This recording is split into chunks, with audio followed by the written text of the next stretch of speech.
আসসালামু আলাইকুম। চলে আসলাম আমাদের বাড়ির সামনে। এটা হচ্ছে আমাদের বাড়ির সামনের দৃশ্য। অনেক সুন্দর দৃশ্য হলে লাভ কি বলেন? আপনারা তো জানেনই বন্যায় যে অবস্থা করছে, আর অন্যদিকে ভারতের সরকার আরও বেশি করেছে ক্ষয়ক্ষতি। পানি বাংলাদেশের দিকে দিয়ে অনেক ক্ষয়ক্ষতি হয়েছে। আমাদের বাংলাদেশে কত মানুষ মারা গেছে। আল্লাহর রহমতে আপনাদের দোয়ায় ভালো আছি। সবাইয়ের জন্য দোয়া করবেন। আর পানি এখনও শুকায় না, অনেক ক্ষয়ক্ষতি হয়েছে, জমির অনেক ক্ষয়ক্ষতি হয়েছে।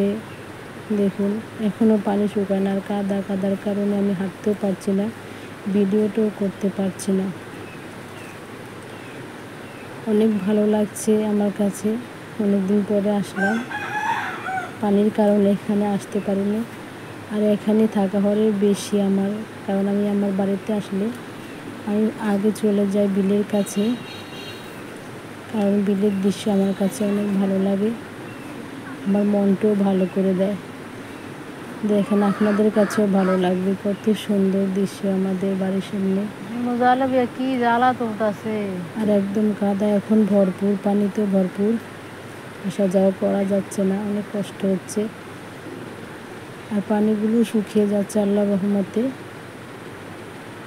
দোয়া করবেন যাতে তাড়াতাড়ি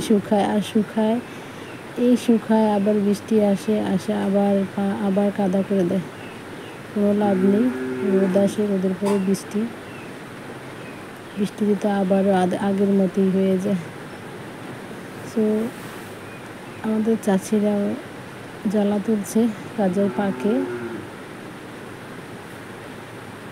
অনেক কাজ করে, ঘরে রান্না বান্না সেরে তারপরে আবার জ্বালার কাছে আসছে, চাচাদের হেল্প করছে।